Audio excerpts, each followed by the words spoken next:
ॐ विश्वन्दर्पणदृश्यमाननगरी तुल्यन्निजान्तर्गतम् पश्यन्नात्मनि मायया बहिर्गोचरितं यथा निद्रया यः साक्षात् कुरुते प्रबोधसमये स्वात्मानमेवाद्वयम् तस्मै श्रीगुरुमूर्तये नम इदं श्रीदक्षिणामूर्तये नारायणं पद्मभुवं वसिष्ठं शक्तिं च तत्पुत्रपराशरं च व्यासं शुकं गौडपदं महान्तं गोविन्दयोगीन्द्रमथास्य शिष्यं श्रीशङ्कराचार्यमथास्य पद्मपादं च हस्तामलकं च शिष्यं तन्तोटकं वार्तिककारमन्यान् अस्मद्गुरून् सन्ततमानतोऽस्मि श्रुतिस्मृतिपुराणानाम् आलयं करुणालयं नमामि भगवत्पादं शङ्करं लोकशङ्करं शङ्करं शङ्कराचार्यं केशवं बादरायणं सूत्रभाष्यकृतौ वन्दे भगवन्तौ पुनः पुनः परब्रह्मनिष्ठं स्वतो धर्मनिष्ठं अहिंसैकनिष्ठं स्वशिष्यै सुजुष्टं यतीनां वरिष्ठं गुरूणां गरिष्ठं दयानन्दरूपं मदाचार्यमीडे नमः श्रीपरमार्थाय संसाराध्यासनाशिने श्रोत्रियब्रह्मनिष्ठाय तस्मै ब्रह्मविदे नमः सदाशिवसमारम्भां शङ्कराचार्यमध्यमाम् अस्मदाचार्यपर्यन्तां वन्दे गुरुपरम्पराम् ॐ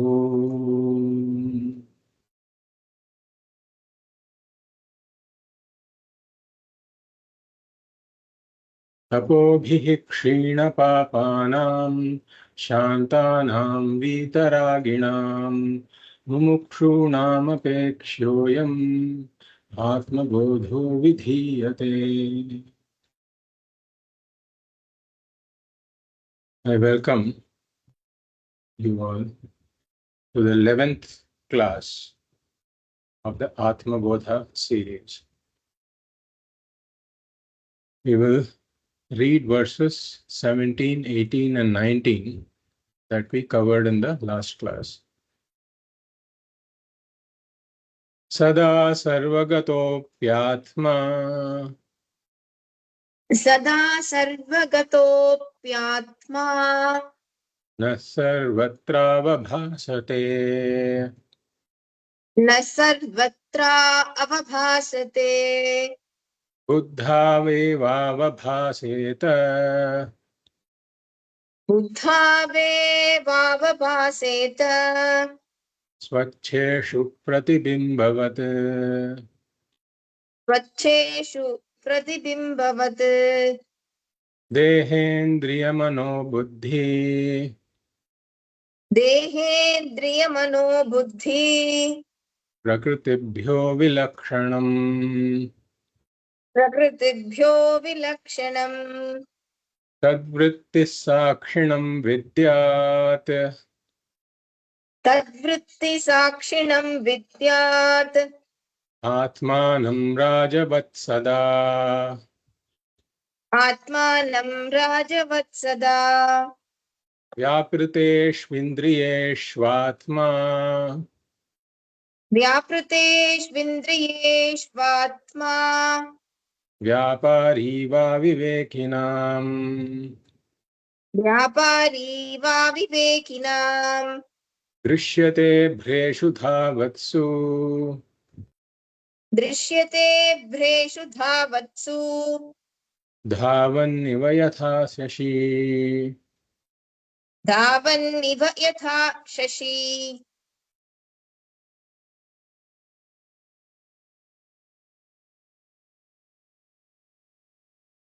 Before the world came into being, Brahman, the limitless consciousness, alone was there. Ekam eva advitiyam. Changeless, all-pervading, imperishable, limitless consciousness. And there is a second factor that is not really a second factor, which is Maya, which is the entire Jagat in an unmanifest form. Brahman, in association with Maya, brings out the entire Jagat. And the entire Jagat is purely Nama and Rupa. Unmanifest Nama Rupa of the Jagat is Maya. Manifest Maya in the form of Jagat, Nama Rupa is what we call Jagat. Maya is the Parinami Upadana Karanam, the changing material cause, whereas Brahman is the Vivarta Upadana Karanam, the changeless material cause. Like Atma Bodha said, worlds emerge like bubbles in the ocean, and beings emerge like ornaments from gold. The emphasis is that there is no new substance that is created. What is created is only Nama Rupas. Creation is only creation of Nama Rupas. Then this limitless, all-pervading consciousness gets as though enclosed in all the upadhis of the various beings, just as space gets as though enclosed in different pots. And then we talk about multiplicity of spaces associated with different nama rupas. Similarly, now we talk about multiplicity of consciousnesses associated with different nama rupas. So this jiva is essentially Brahman. Because the consciousness that is enclosed within this body, seemingly enclosed within this body, which I refer to as this I, that is really Brahman. In fact, the entry of Brahman, the seeming entry of Brahman into this upadhi of the jiva is called anupravesha. Brahman as though enters sukshma sthula shariras. Anupravesha. So Brahman gets as though enclosed, but then the avarana shakti of Maya comes in and it covers the real nature of Brahman. Therefore, the jiva now has the samanya jnanam that I am, but doesn't have the vishesha jnanam that I am Brahman. So the samanya jnanam is there, vishesha jnanam is not there. It is the ideal condition for a mistake. And therefore, the jiva throws upon himself all these limitations of the upadhis and says, I am the body, I am the mind. The Atma gets mixed up with the Anatma. So this jiva is in a terribly mixed up condition now. Instead of saying, I am Brahman, he is now he doesn't even know there is something called Brahman, and he is only talking about I being the body and the mind. So in this situation, the jiva is struggling, as we said, apurnatvam. So ajnanam, adhyasa, apurnatvam, samsaraha. The jiva is a samsari, struggling in this world. So when the jiva goes to the guru, says, I am struggling, please help me. And the guru were to directly tell him, you are Brahman. Then the jiva will argue, saying that how can I be this Jagat Karanam that you're talking about? How can I be Brahman? That's impossible. I am this body. The jiva, like in a courtroom, the two sides are arguing the case. The jiva argues, saying that I am a jiva. So in this terribly mixed up condition, the jiva cannot appreciate the fact that I am Brahman. And that's why we say that the first step is Atma Anatma Viveka. Of course, this needs to come after Chitta Shuddhi. The first step is to go through Karma Yoga, Upasana Yoga, gain Chitta Shuddhi. But after gaining Chitta Shuddhi, the first thing once one comes to Jnana Yoga, Atma Anatma Viveka. One has to relatively sort this mix up before one can appreciate the fact that this Atma even possibly can be Brahman, that I can be Brahman. Even before the possibility arises, the mix-up has to be sorted out. And therefore, Bhagavad Pada is talking about this Atma Anatma Viveka. And as we said, that the Satyam Brahma and the Mithya Anatma, the Satyam Atma and the Mithya Anatma can never really be mixed up because they belong to two different orders of reality.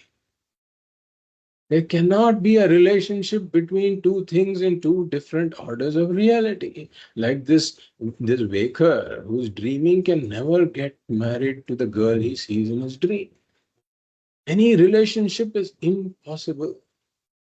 But still the jiva has managed to do the mix-up because of ignorance. It's all because of ignorance.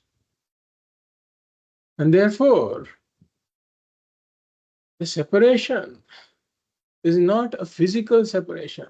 There is no need to physically separate the two because the two are not really mixed up at all. The mix-up has been in the mind, in the understanding of the jiva. So since the understanding of the jiva is mixed up, the understanding of the jiva has to be corrected. And therefore, this separation, this Atma, Anatma, Viveka, is done with yukti. Yukti avaghatataha. With blows of yukti, Atma is separated from Anatma. Just like I cannot physically separate the moon's light from the moon, I have to understand that the moonlight is really the sunlight, which is an independent principle. Similarly, I have to understand that this Atma, this consciousness, is an independent principle. It is not a part, product, or property of the body mind. It is an independent principle that pervades the body mind. And then we come to the third feature of consciousness. Consciousness is not limited by the boundaries of the body mind. Just like this enclosed space, so-called enclosed space, is not really limited by the boundaries of the pot. This is what is being talked about in verse 17.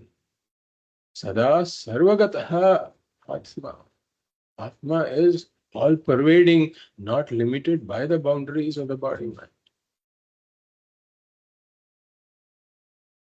So like we said, the liver is inside me. I talk about liver being inside the body. And I talk about this desk being outside the body. So there are things I talk about inside the body and outside the body. But like we said, it is impossible, it is important to think about this in the dream.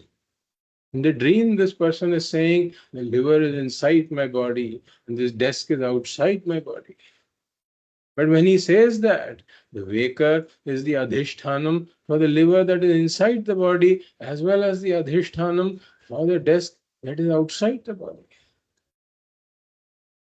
So the waker is the being the adhishthanam pervades the entire dream. Similarly, Atma being the adhishthanam, being in fact really Brahman, which is the adhishthanam of the entire Jagat. So it pervades everything that I call inside as well as everything that I call outside. So then, why is everything not conscious? That's why he says, Sada sarvagataha api atma na sarvatra bhasate. The consciousness is not experienced everywhere because it requires a certain medium for it to express. Like we said, that when water comes in contact with fire, the heat of the fire alone is borrowed by the water, the light is not borrowed by the water. When sand is heated, again heat of the fire is borrowed by the sand, but the light of the fire is not borrowed by the sand. But when I heat and when an iron ball, then the iron ball is capable of borrowing both the heat as well as the light of the fire. Similarly, Atma is of the nature of Sat and Chit. or the nature of existence and consciousness. So the existence aspect of Atma is borrowed by every upadhi, every nama rupa that is there. I say, if something is, the desk is, the wall is, then I'm really talking about the existence of Atma being manifest through that nama rupa in the form of this isness. But the consciousness aspect is not manifest in these inert objects like a desk or a wall.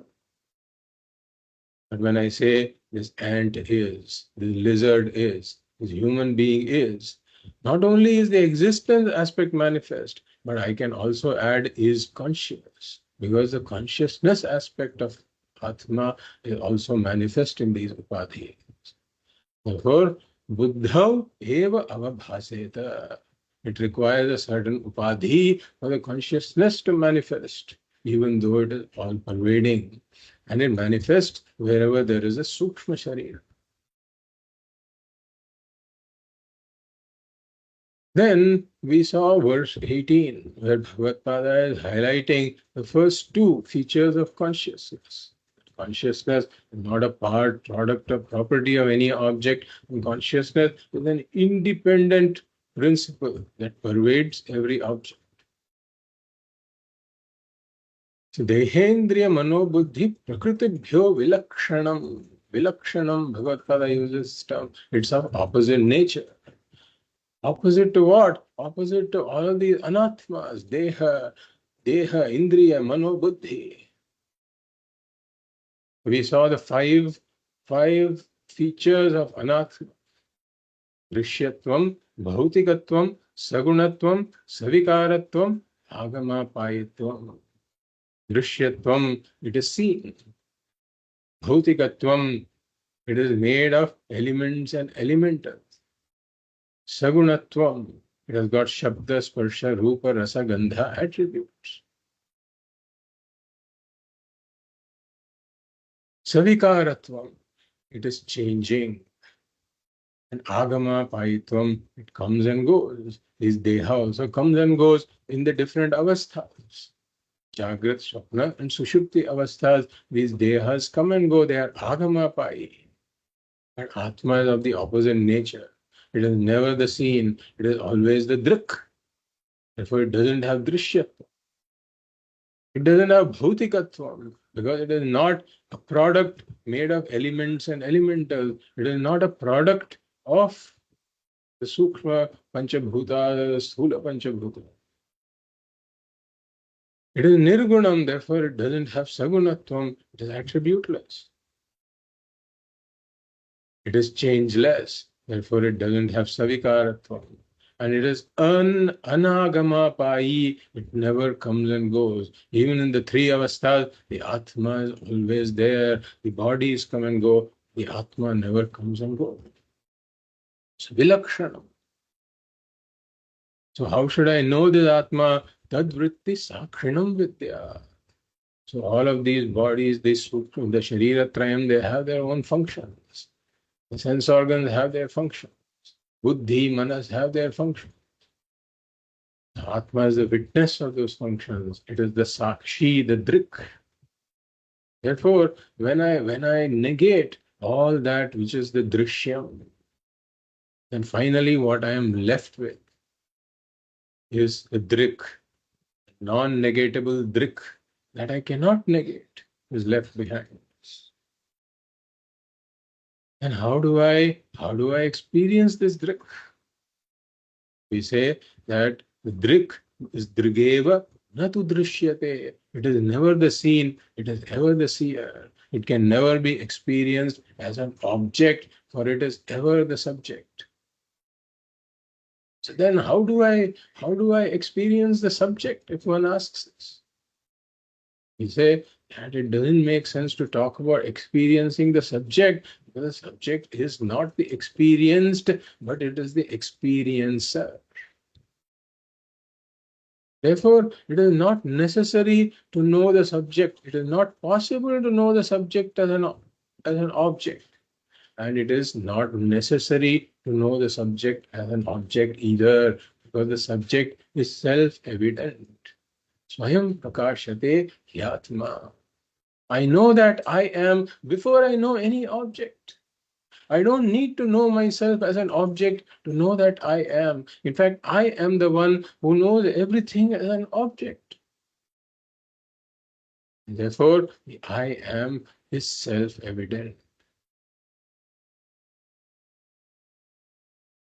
Then, when this body, mind, senses engage in their different activities, Vyapari iva avivekinam, Atma is taken to be a Vyapari, Atma is taken to be the actor. So this is a superimposition and adhyasa again. Just like the child sees the clouds moving in front of the moon, and the child says the moon is moving. Similarly, one who is an aviveki, one who has mixed up the Atma and Anatma, he talks about I am doing this, I am doing that, I am seeing, I am hearing, I am tasting, etc. All of these, all of these belong to the body, mind, and senses, not to the Atma. With this, we will go to the next verse. Verse number 20. Atmachaitanyamashritya आत्मचैतन्यम् आश्रित्य देहेन्द्रियमनोधियः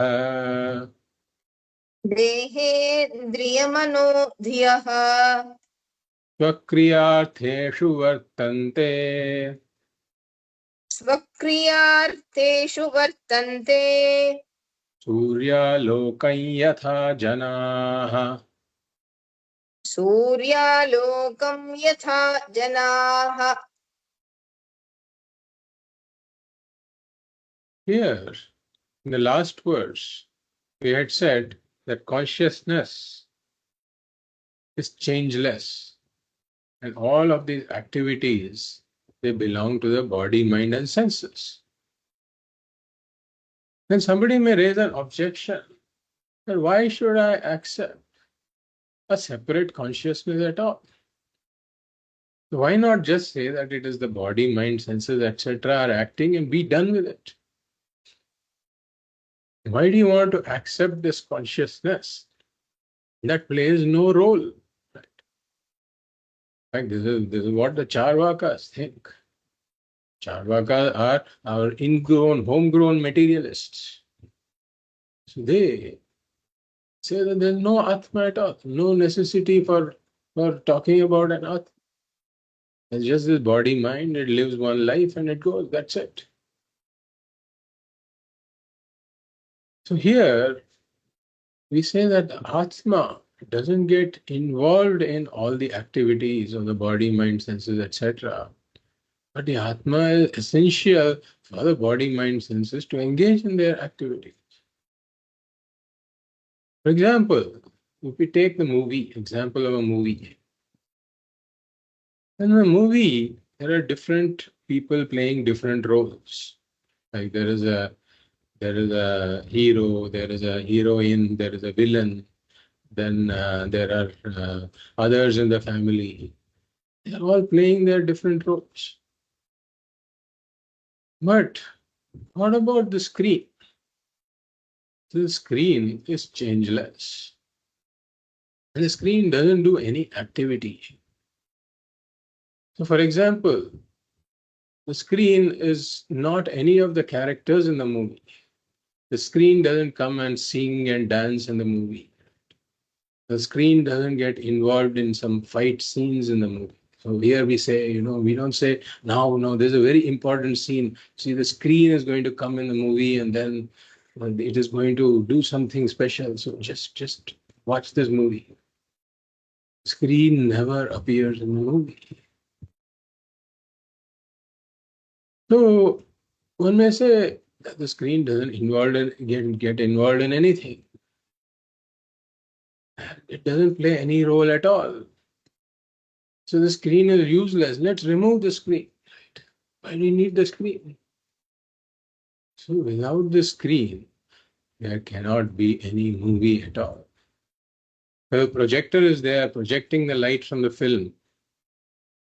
And let's say there's nothing to obstruct that light. A screen is something that is an obstruction where the light gets reflected. So if we remove the screen, are we going to be able to see anything at all? There is no movie. So we say that the Atma is very similar. The Atma doesn't get involved in the various activities, and without the Atma, none of these activities can happen. The body, mind, senses, dehendriya, manodhiya, all of these, they depend upon Atma for their very existence. Because they are mithya. As I said, they are just nama rupas, they cannot exist without the Adhishthana.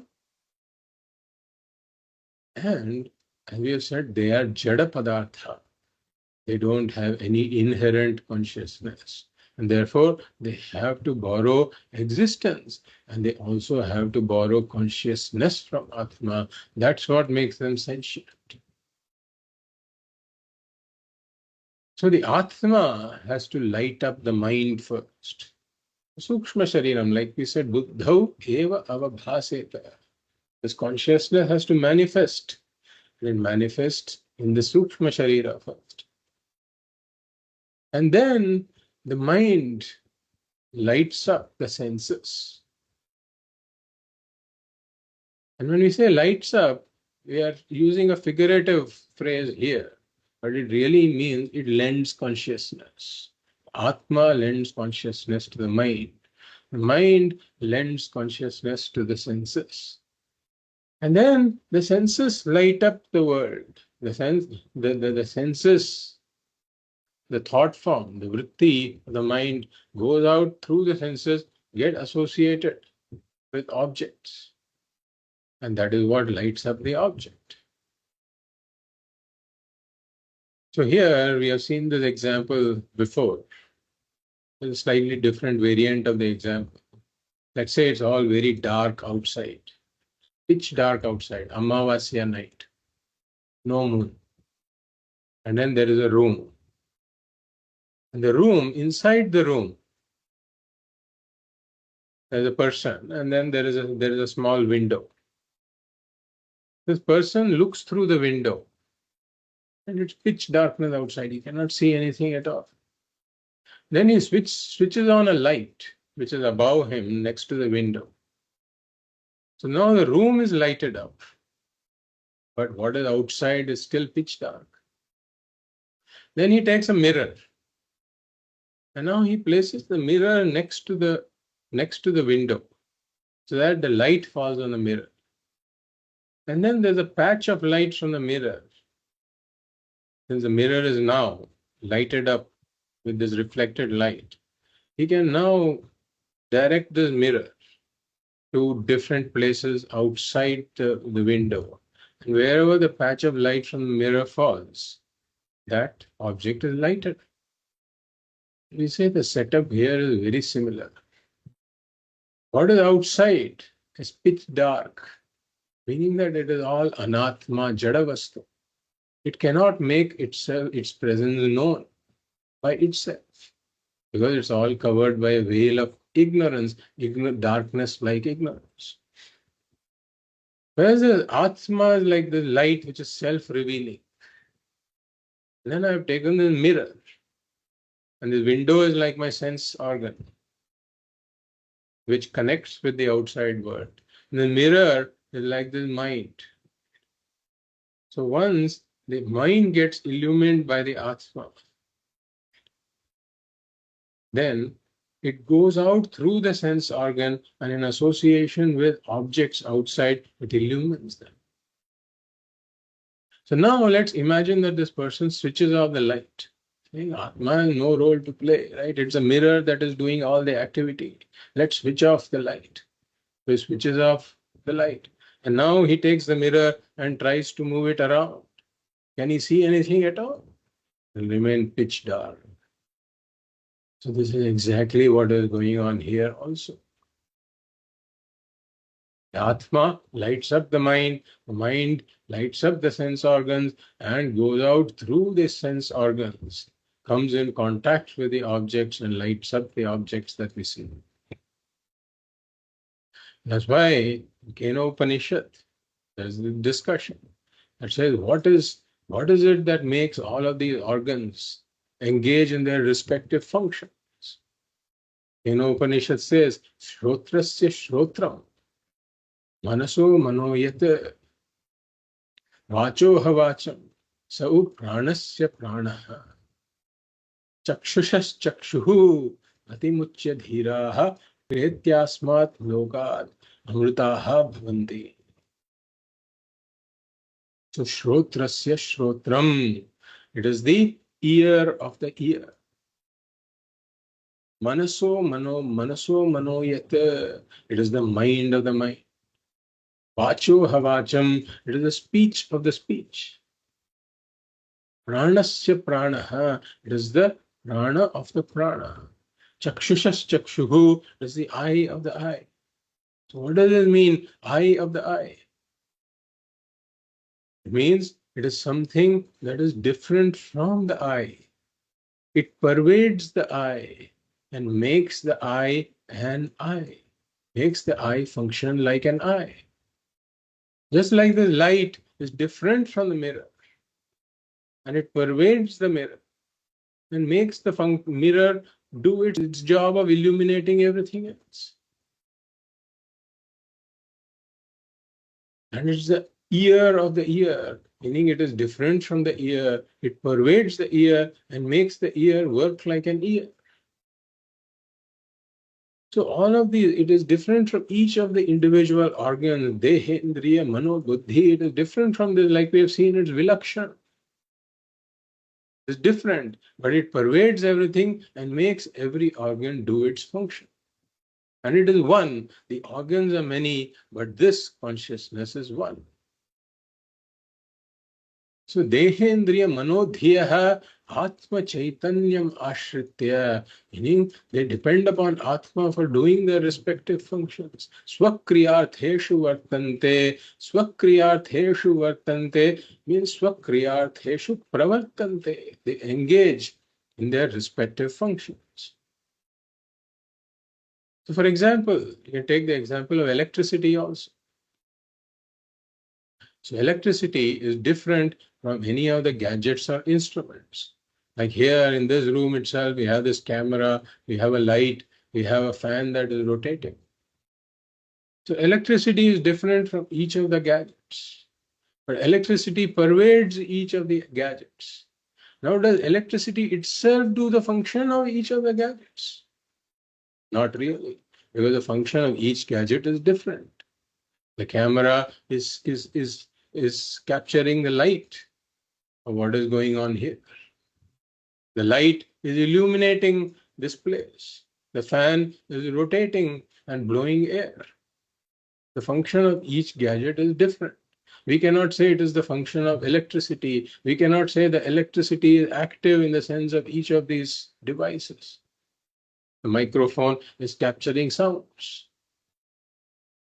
So all of these gadgets do their functions in the presence of electricity, but electricity is different from each of them. Electricity pervades each of them, and electricity makes each of these gadgets do their respective functions. Similarly, Atma is different from Dehendriya Mano Buddhi. Atma pervades Dehendriya Mano Buddhi, provides existence to them, and makes each of them do their respective functions. Swakriyartheshu pravartante. And like Atma Bodha has an example in every verse, here too Bhagavad Pada gives the example, Yatha Janaha Surya Lokam Swakriyartheshu Vartante. Yatha Janaha, just like people, Surya Lokam, in the presence of sunlight, Suryasya Halokam, Suryasya Prakashaha, Suryasya Prakasham. So in the presence of sunlight, everybody does their jobs. So before the sun rises, everyone is sleeping. And at the break of dawn, even as the sun is rising, people get up. The flower market, for example, you take the markets in uh, in any place. There are vegetable markets, fruit markets, flower markets. So all of these markets start to buzz with activity. The fruit vendor takes his cart and goes to the market, loads his cart, and then starts his walk around the town to sell the fruits. The flower distributors take the flowers from the flower market and deliver it to the different vendors who then start selling all of this. The ladies come out of the house and they start sprinkling water. And then they clean the place, sprinkle water, and then start drawing all these columns, etc. So all of these activities people start to do in the presence of sunlight. Without sunlight, the lady can't even see anything in order to draw the column. So the presence of sunlight is essential for her to do her activity. Whether it's sunlight itself doing this activity, no. In the presence of sunlight, all of these different people are engaging in their different activities. Similarly, in the presence of this one Atma, all of these organs do their respective activity. These days, we also have a modern example. If Bhagavad Pada had this example, he might have given it also in Atma Bodha. We have these solar powered toys these days. And in fact, people put some of these in the car in the front also. And we too have one of these that we put next to the window. And it's an elephant with wings. I don't know why they made an elephant with wings, but it's a small toy. And it's solar powered. So when we keep it next to the window, it starts flapping its wings. And it keeps doing this as long as the sun is there. Once the sun goes, it stops. So here, again, the sunlight is just in the presence of sunlight, it is doing its job. But is the sunlight itself doing it? We say no. Sunlight doesn't get engaged in this activity. Vyapari iva drishyate, but it is not a vyapari. So this, we'll go to the next verse. So this verse has a slightly odd meter. So it is not very appropriate to break it as we usually do at the end of the quarter. What we'll do is we'll read the whole line, right, in one shot, and then we will read the next line. Dehendriya gunan karmanyamale satchidatmani देहेन्द्रियगुणान् कर्माण्यमले सच्चिदात्मनि adhyasyantyavivekeन gagane nilatadivat. अध्यस्यन्त्यविवेकेन गगने नीलतादिवत्. So if you were to split the sandhi, this looks like Dehendriya Gunan Karmani Amale Satchidatmani Adhyasyanti Avivekena Gagane Nilatadivat. So if you were to read it as Dehendriya Gunan Karmani Amale Satchidatmani, sounds a bit odd. And we have to look at the chandas of it. There's sometimes there are some verses in texts that don't strictly adhere to the anushtup. We have to look at it whether this is one of those. But some of our acharyas, they just read the whole line in one shot to avoid this problem. So Amale Satchidatmani. This Atma is Amala. Amala means Nirmala. It is Shuddha Swarupam, like we said, Shuddhatma. It is being said again. Shuddhatma, the same as Amala Atma, Nirmala Atma. So Amale Satchidatmani, in this Atma, that is of the nature of Sat and Chit. Dehendriya Gunan Karmani Adhyasyanti. Adhyasyanti, they are superimposed. What are superimposed? Dehendriya Gunan Karmani, the attributes of the body, mind, and senses, like the fatness, tallness, the birth, death, etc. Birth, growth, decay, death. All of these are attributes of the body, mind, senses. Happiness, sadness, again, attributes. When we talk about happiness in this context, it's always happiness that comes and goes, the experiential happiness. We should always remember that. So all of these can be said to be attributes of the body, mind, and senses, or even speaking, walking, talking, etc. So they are all superimposed. Why are they superimposed? Avivekena. Because the mix-up. Because one doesn't know that I am Brahman. One doesn't have the Vishesha Jnanam of who I am, and therefore mixes up the I am with Anatma. Avivekena adhyasyanti. And as we have said, that it is not an unreasonable mistake. It is a reasonable mistake. That, for example, somebody mistakes the snake, mistakes the rope to be a snake. It is a reasonable mistake. So similarly, this is also a reasonable mistake. When one doesn't know the adhishthanam, one invariably makes the mistake. So the satyam is right where the mithya is. In fact, the tika, it says atyanta samipyat.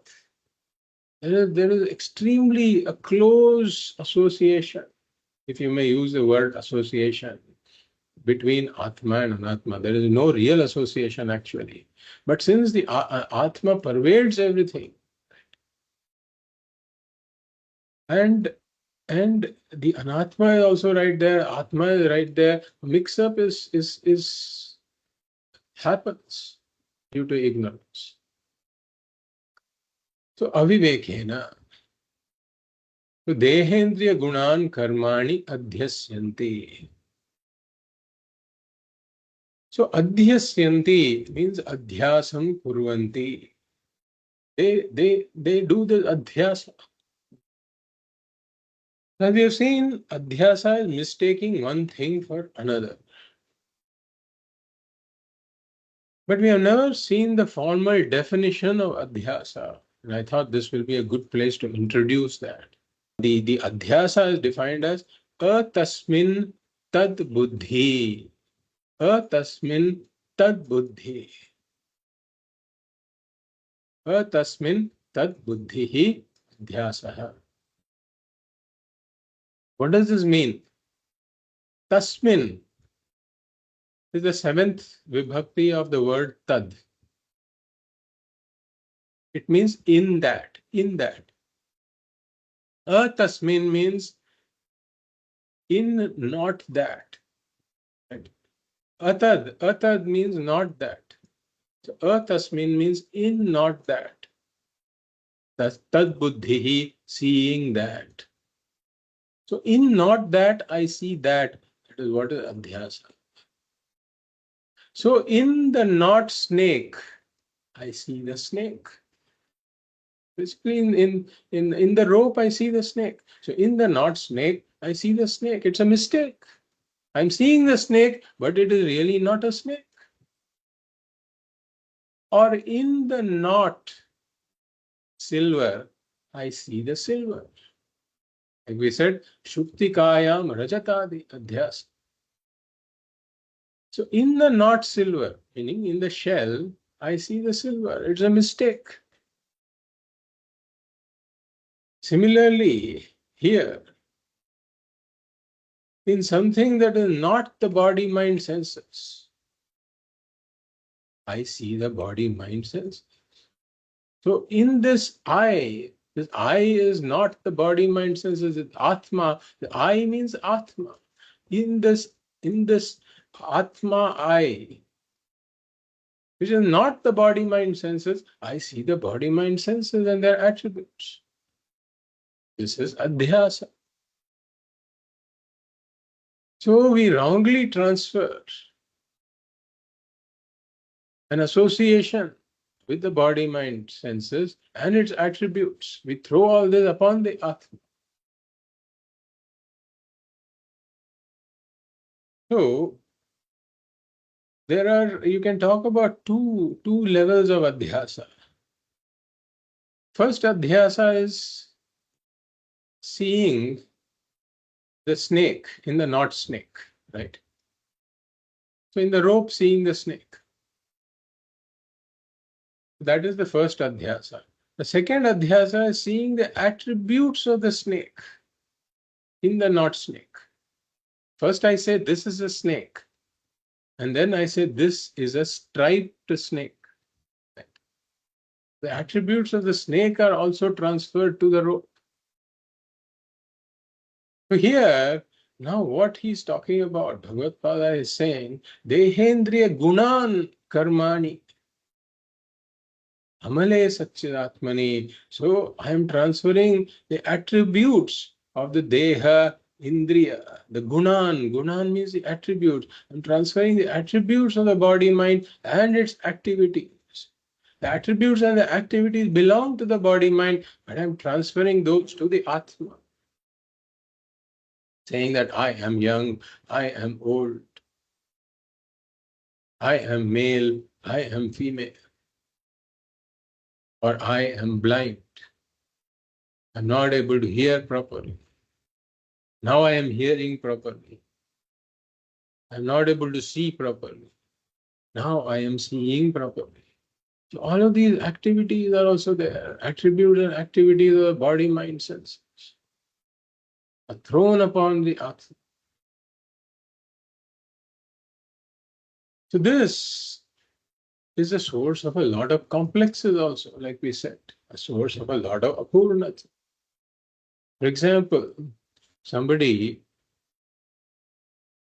may have a complex about not having hair.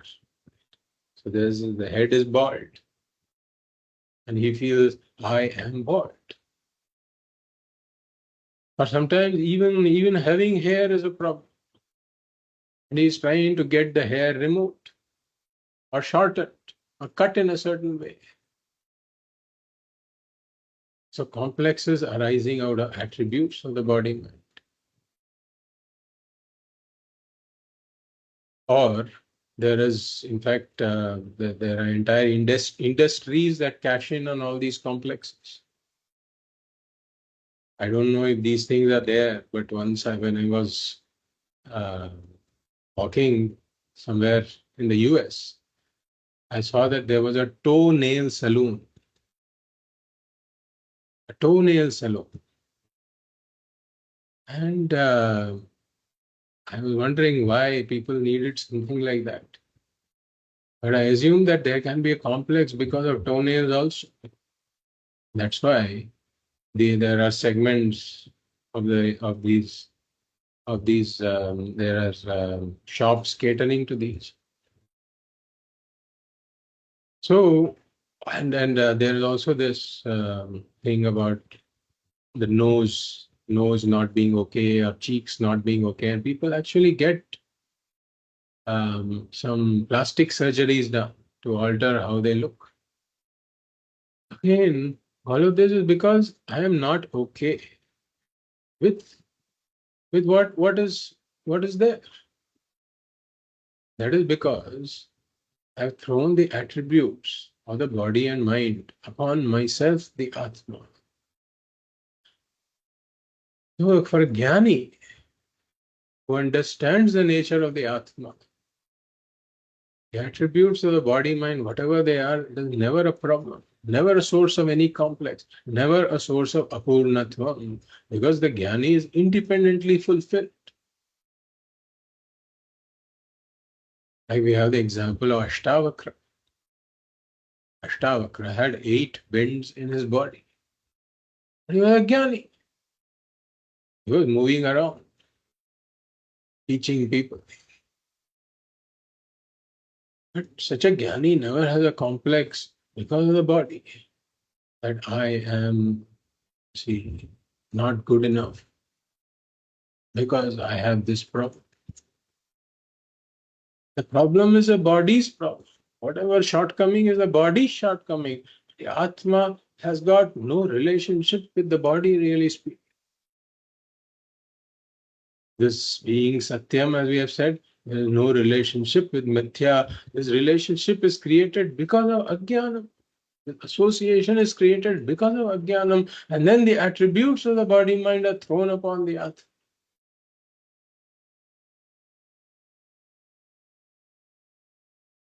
So, if everybody became Jnanis, a lot of industries will have to close down. A lot of businesses would go bankrupt. But I suppose that they don't have to fear. That is the last fear on their minds, because the nature of the Jagat is such that the Jnanis are always in a very minuscule minority of the population. So these industries will keep thriving. As long as the Srishti is there, such industries will also be there. People will be there with these demands, and whenever there is a demand there somebody has to supply. These shops will continue to be there. So Swamiji gives the example of an elephant. So this elephant caretaker, he does a very he takes a lot of time to clean up the elephant. He rubs the elephant's body all over the place and cleans it up. And then the first thing the elephant does after the bath is it goes and then it throws mud upon itself. So I don't know what the elephant caretakers feel about this, but the elephant is very happy doing it. And the reason is apparently that this throwing the mud upon its own body, it helps it regulate its temperature. The elephant is gaining something by doing this. And this human being is throwing the mud of all these limitations of the body, mind, and its attributes upon himself due to ignorance. And in this process, the human being is undergoing the biggest loss that is possible. See that all of these in profit and loss statement in the earnings call of different companies, they talk about profit and loss, and all of these analysts say that this company has taken a huge hit. It has undergone a loss of so much, etc. Right? And what we say is this loss, because of this superimposition, is the biggest loss that is ever possible. Because it is a loss of the infinite. The Atma is limitless. Atma is limitless. Has absolutely no limitation whatsoever. If there is one thing that can be said to be infinite, it is the Atma, it is Brahman. No limitation whatsoever. The human being throws this mud upon himself like the elephant. The elephant had something to gain, but the human being is taking the biggest loss that is ever possible, the loss of the infinite.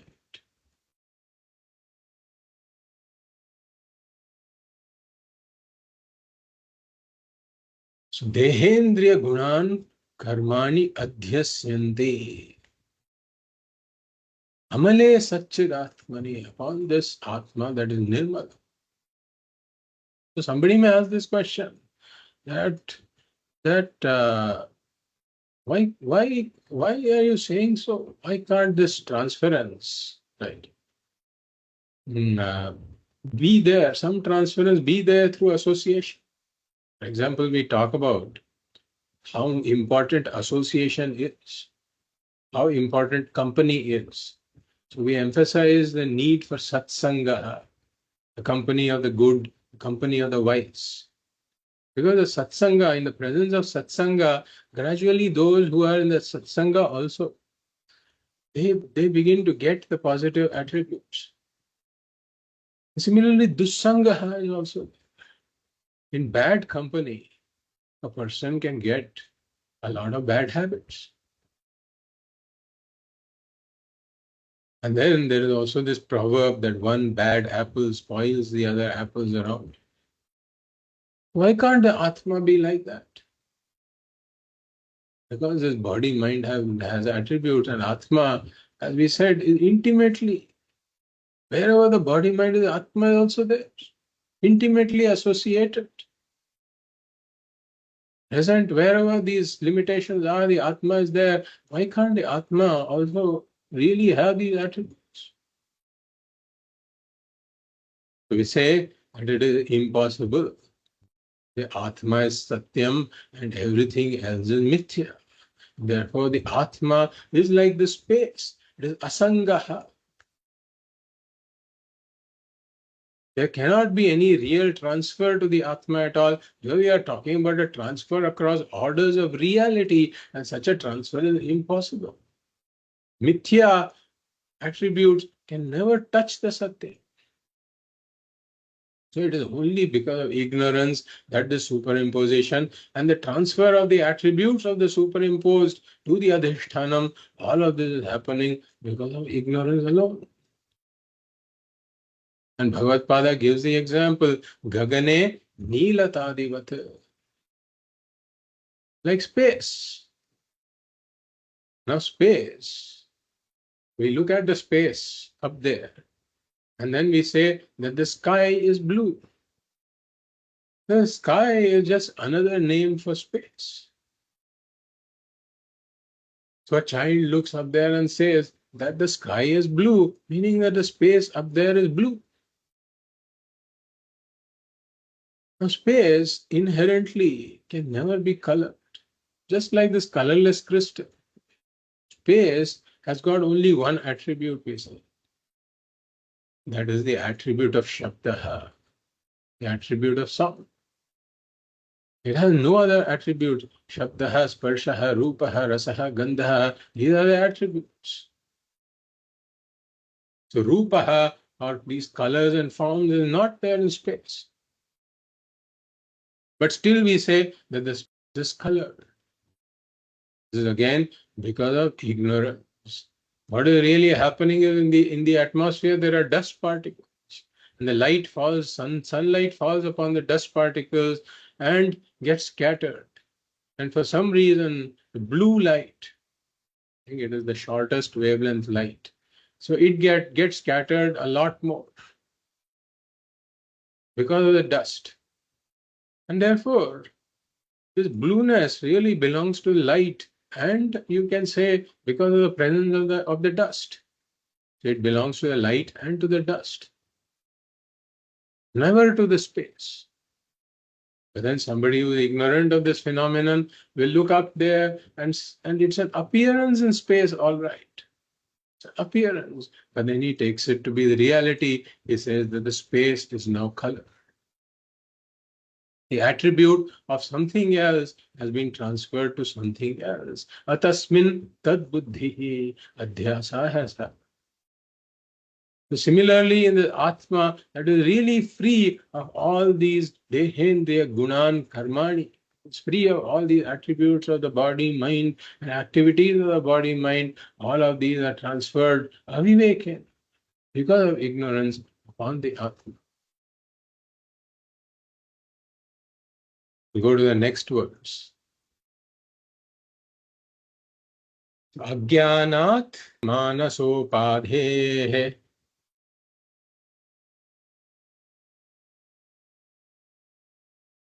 अज्ञानान् मानसोपाधेः कर्तृत्वादीनि चात्मनि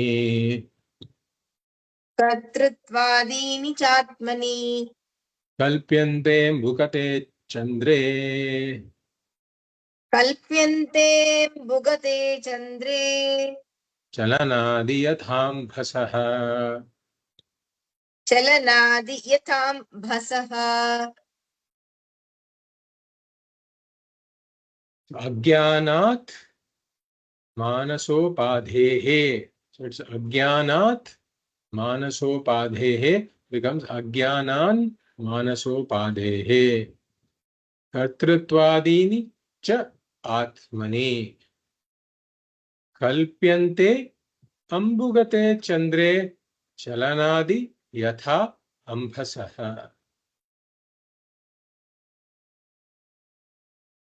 So in these series of shlokas, Bhagavad is focusing on the different types of attributes that get superimposed upon the Atma. Like we said, the stripes of the snake, right? So we are talking about the stripes of the snake now being attributed to the rope.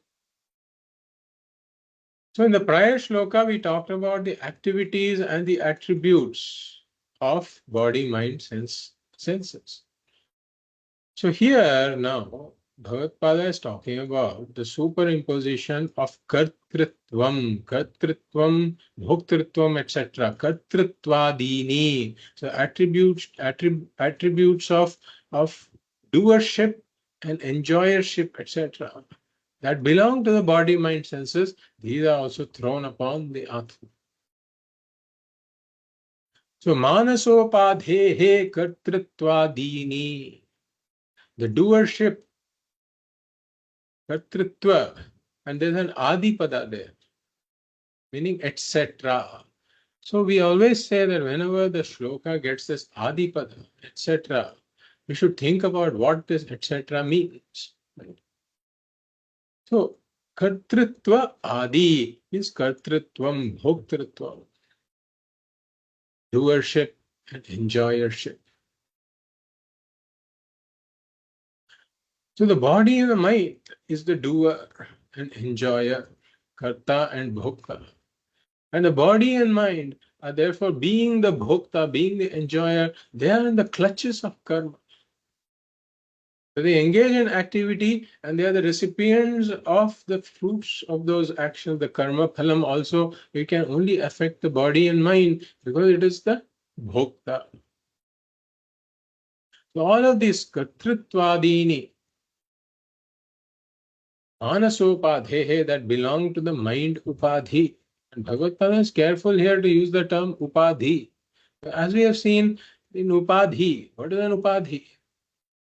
An upadhi is one which seemingly affects something else which is in proximity. Like the red flower become an upadhi that seemingly makes the crystal red, not really. If it really alters something, it becomes a visheshanam. Here it is not a visheshanam, it's an upadhi. So they belong to the upadhi of body mind. Atmani kalpyante. They are thrown upon the Atma. That now I start to say, I am the karta, I am the bhokta. And again, this is a big loss. Because a karta, as we have seen, can never be purna. A karta is always apurna. Because a karta always has a large to-do list. This is what I have to accomplish over the next week, over the next month. And then he checks out those items. He cannot be relaxed until those items are checked out. But even as those items are being checked out, more items are getting added to the list. And a karta always has this limited knowledge and power. The karta is alpagyaha and alpashaktiman. And because he has limited knowledge and power, many of his actions may have shortcomings. Because he cannot take into account all the variables. Sometimes he does an action and then he comes to know something and then he says, maybe I should have done it differently. And even in the exercise of his action, there are limitations. Because he is Alpa Shakti.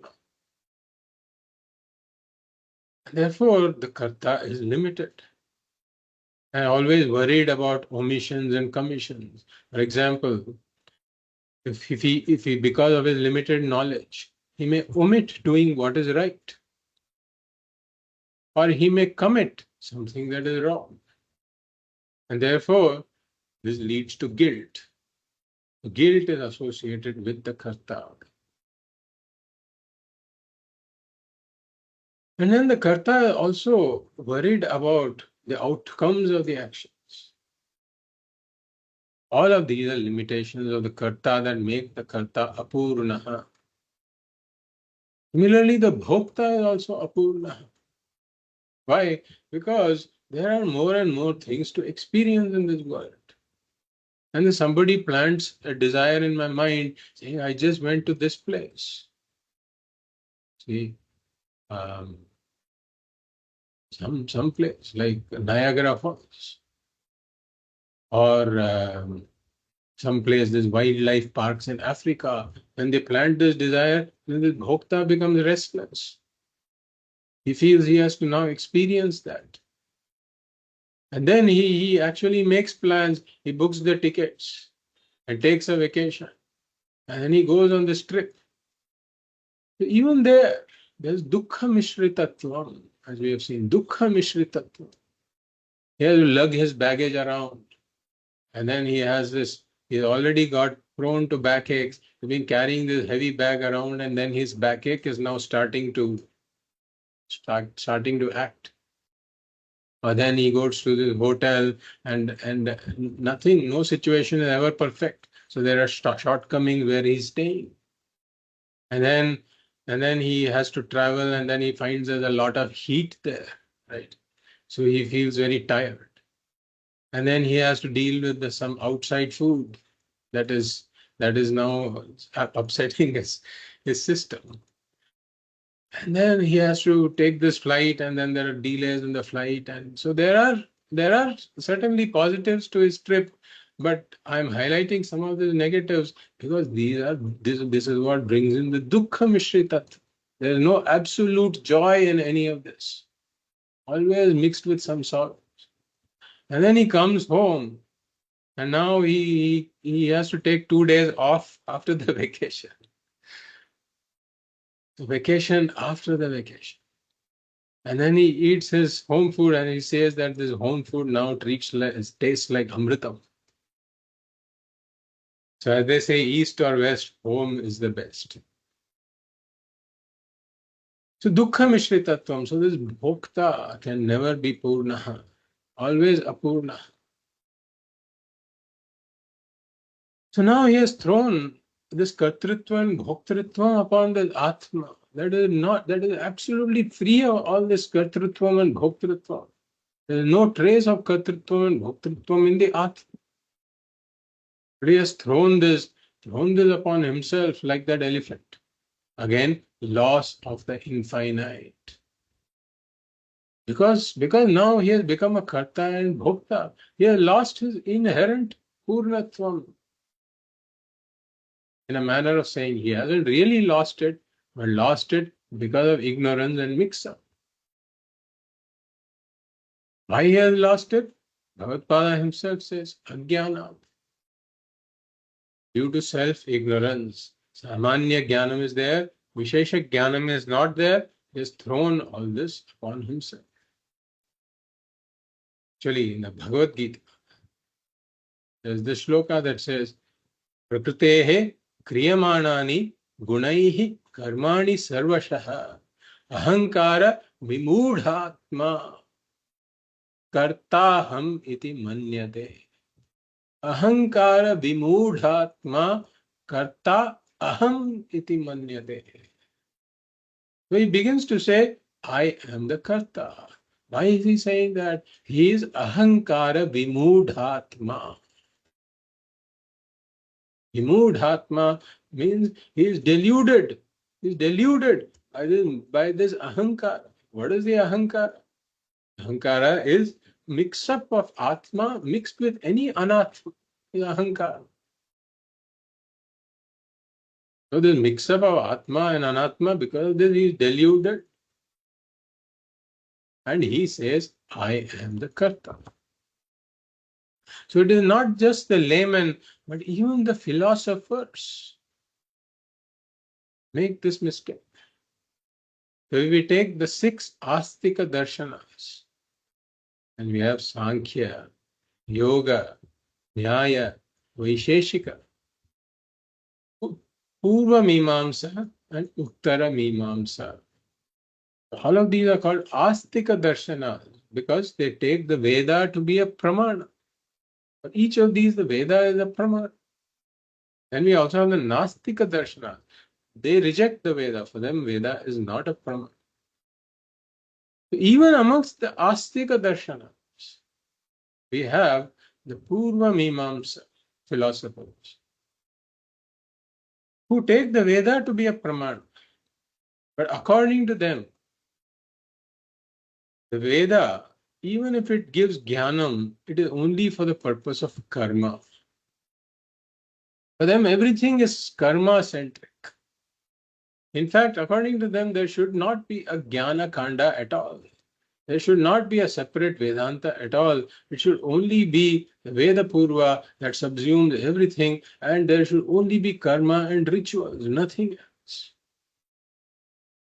And even if there is some statement of fact somewhere, that statement of fact has to be connected to some karma or ritual so that one can do something.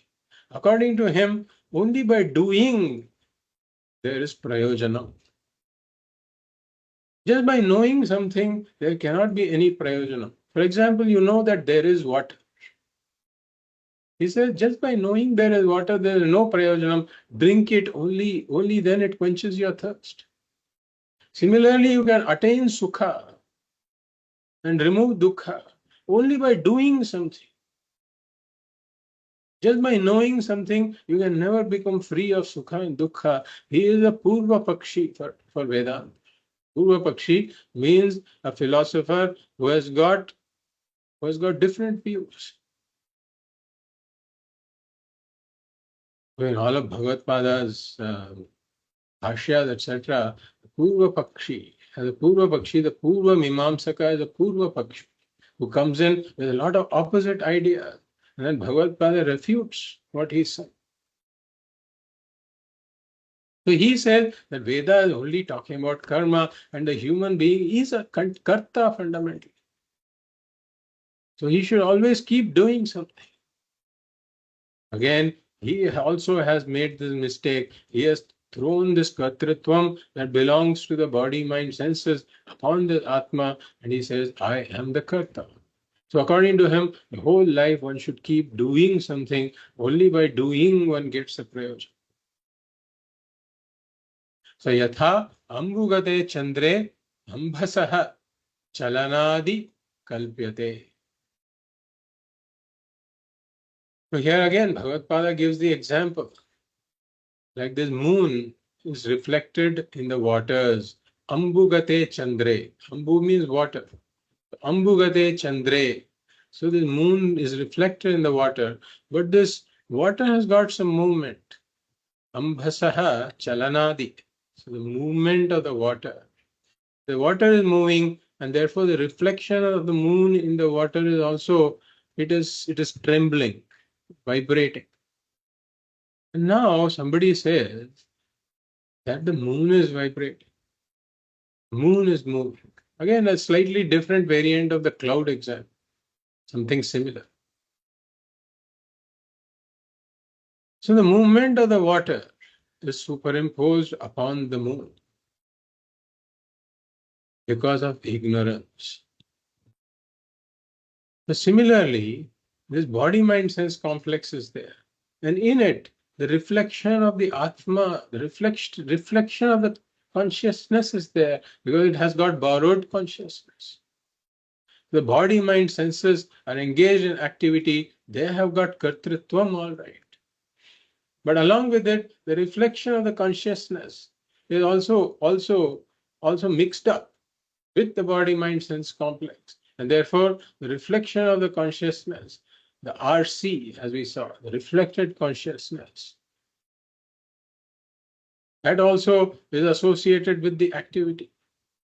Therefore, one says that I am a karta, I have kartritvam. Really speaking, what is this I? It is the original consciousness. Just like the original moon is there, it is unaffected by all this activity, not involved in any of this activity, but this activity and kartritvam are superimposed upon the original consciousness also. Therefore, yet another example of attributes being superimposed. We'll read verse 23 also, because it goes along a similar theme.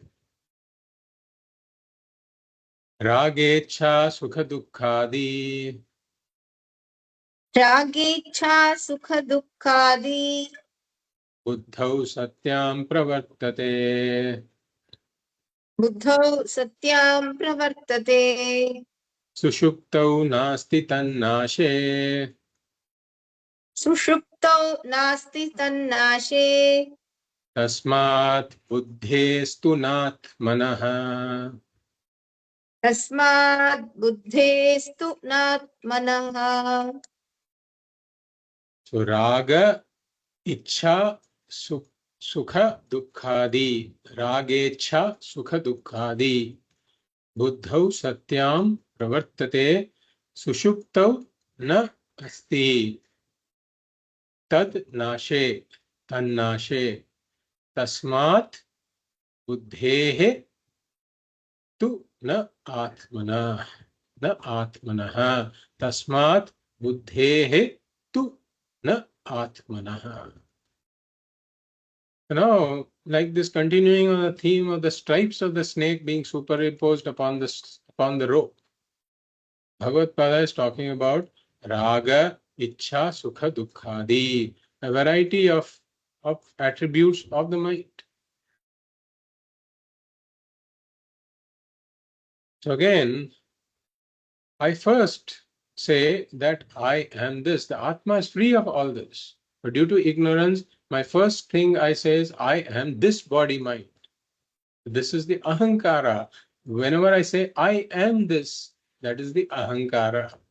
And then I say this is mine. So that is the mamakar. This is mine.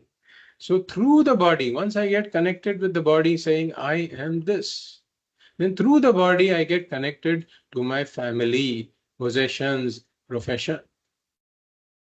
So these are the pancha anatmas, as we have talked about: body, mind, family, possessions, profession. Out of this, two are ahankara related. I am this body, mind. And three are mamakara related. This family, these possessions, this profession, they all belong to me. So now I have gotten associated with the body because of ahankara. Ahankara vimudhatma karta ham iti manyate. So I've gotten associated with the body mind, then the attributes of the body mind, like raga. As we have seen, now that I have this ahankara and mamakara, whatever is conducive to this ahankara and mamakara, body, mind, family, possessions, profession, I consider it as favorable to me. I have liking towards that. I have a raga for that. And whatever is unfavorable to body, mind, family, possessions, profession, I have a dvesha for that. Dislike for. So raga, dvesha. When they say raga, again adipada is there. So we should add dvesha also. Etc. So we should add dvesha also. And ichha. Ichha is desire for something I don't possess. Again, an attribute of the body mind, of the mind. Yeah. And sukha, experiential happiness that comes and goes. And dukkha, the sorrow that is experienced. Raga, dvesha, ichha, sukha, dukkha, adi. So, again, here it's not just a layman who makes this mistake. Another one of those 6 astika darshanas, the Nyaya Vaisheshika, as we saw. So the Nyaya Vaisheshika philosopher also makes this mistake. He says that all of these are attributes of the Atma. In his system, all of these raga, dvesha, ichha, sukha, dukkha, etc. are attributes of the Atma, gunas of the dravya that is Atma. So Bhagavad Pada is indirectly refuting the Nyaya Vaisheshika philosopher also here, saying that what you're saying is not right. And here Bhagavad Pada uses what we call is the Anvaya Vyatireka approach. Very important, again, yuktihi in Vedanta. This is another yuktihi or Anvaya Vyatireka approach. So Bhagavad Pada says here, Buddhau Satyam Pravartate. So Buddhau Satyam Pravartate means all of these attributes are there when the Buddhi is there. When is the Buddhi there? Jagrat Swapnayoho. In the two avasthas. So we can add Jagrat Swapnayoho Buddhau Satyam Pravartate. In the two avasthas of Jagrat and Swapna, this Buddhi is manifest. And therefore, we see Raga, Dvesha, Ichha, Sukha, Dukkha, etc. But Sushuptau Tannashe Nasti, Sushupti Avastha, Sushuptau means Saptami of Sushuptihi. In Sushupti Avastha, Tannashe means this Buddhi is not there. Not there means it's unmanifest. Nashe means laye. The Tika clarifies this. And Nashaha means laya. And the Buddhi has become unmanifest, goes to the Karana Shari. So at that time, the Raga, Dvesha, Sukha, Dukkha, etc. are not there. This is the Anvaya Vyatireka method. The Anvaya Vyatireka method means when two things are inseparably related. For example, fire and heat are inseparably related, right? We say that when the fire is, the heat is, right? When the fire is not, the heat is not there. And therefore, we can conclude that fire and heat are inseparably related. This is Anvaya. When the fire is, heat is, this is called Anvaya. Whereas when the fire is not there, the heat is not there, this is called Vyatirek. So in this case, there is no Vyabhichara, meaning that we don't see a Vyabhichara, meaning that it is very clean. The fire is, heat is, the fire is not, heat is not. Therefore, heat is and fire are inseparably related. So if we take this to the Atma, can we say that when the Atma is Raga, Dvesha, Sukha, Dukkha, etc. are there, is there any Vyabhichara in this? Do we notice any Vyabhichara here? Meaning that is there any deviation from this rule that when Atma is, then Raga, Dvesha, Sukha, Dukkha, etc. are always there, invariably there. Is there any deviation?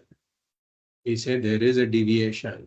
It is not like fire and heat because Atma is there in Sushupti Avastha. In Sushupti Avastha, I am there. Atma is very much there. But then Raga, Dvesha, Sukha, Dukkha, etc. are not there. So we have a deviation from the rule. Atma is there, Raga, Dvesha, Ichha, Sukha, Dukkha, etc. are not there. Therefore, this Anvaya Vyatireka, right, is violated. And therefore, we cannot say that Atma and this are invariably connected. There is no example where Atma is not there. Of course, Atma is there at all times. So Vyatireka Drishtanta cannot be given here. But Anvaya breaks down. The Anvaya, in Anvaya we see the Vyabhichar. But when Buddhi is there, in Swapna and Jagrat, the Buddhi is there, Raga, Dvesha, Ichha, Sukha, Dukkha, etc. are there. In Sushupti, when the Buddhi is not there, then all of these are not there. So with Buddhi, we don't see any Vyabhichara. Therefore, the Buddhi and these attributes are connected. It is not connected to the Atma. So Buddhi Sattve ragadveshadi sattvam, buddhi abhave, ragadveshadi abhavam. Therefore, buddhi and these attributes are connected, not Atma. Therefore, tasmat buddhehe, they belong only to the buddhi, not to the Atma. So that's why when psychology, right, in psychology, they say that there are problems unresolved from childhood. They are there in the buddhi. In the mind, it is there. Similarly, the Vedanta talks about purva janma samskaras. All of these are there in the mind. And therefore, based on the law of karma, suddenly they can surface, like vasanas can surface. And therefore, due to the law of karma, the mind can go through various moods and emotions, etc. Right? So, as the mind, if one is associated with the mind, then the mind can never be free of these problems. Mind is always apurnaha. Therefore, if one is claims oneself to be the mind has got all of the raga, dvesha, ichcha, sukha, dukkha, etc. So one becomes apurnaha. So Bhagavad Prada clarifies, na atmanaha, these don't belong to the Atma. Therefore, see, all of this identification, it makes one go on a roller coaster ride because one becomes that. And one becomes that. That is what we call identification. And whatever happens to that happens to me. Therefore, one has to place each of these gunas in the right places. It's important to place every attribute to the entity to which it belongs. So I recognize all of the attributes that we saw. For example, the doership and the activities of the body mind, raga, dvesha, ichcha, sukha, dukkha, etc. One recognizes these to be the attributes of this body mind senses. I place them as attributes of the body mind senses. I don't throw these attributes upon myself. And by placing these attributes to where they belong, I claim that the Atma is the space-like consciousness that is free of these attributes. I'm free of the limitations of the body-mind senses, the activities of the body-mind senses, free of all this doership, enjoyership, kartritvam, bhoktritvam. I am the asangaha, ever unattached, problem-free Atma.